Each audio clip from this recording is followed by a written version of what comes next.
বিশ্বনবী বলেছেন সবচেয়ে বড় চোর নামাজ চোর। আল্লাহু আকবার।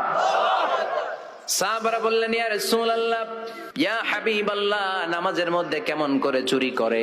নামাজে তো চুরির সুযোগ নাই। বিশ্বনবী বললেন রুকু সিজদার মধ্যে চুরি করে। রুকু থেকে সোজা হয়ে দাঁড়ায় না, দুই সিজদার মাঝখানে একটা সিজদা দিয়ে ধীরস্থির ভাবে বসা ওয়াজিব। আল্লাহুম্মা গফিরলি ওয়ারহামনি ওয়াজবুরনি ওয়াআফিনি ওয়ারযুকনি, এই 7টা জিনিস আল্লাহর কাছে চাইবেন। সময়ই নাই আমাদের। সিজদা থেকে কোন রকম মাথা তুইলাই মুরগির মতো আরেক ঠোকর মারে। বিশ্বনবী বললেন এগুলো ডাকাত। এগুলো কি? এরা নামাজ নিয়ে চুরি করে, ডাকাতি করে।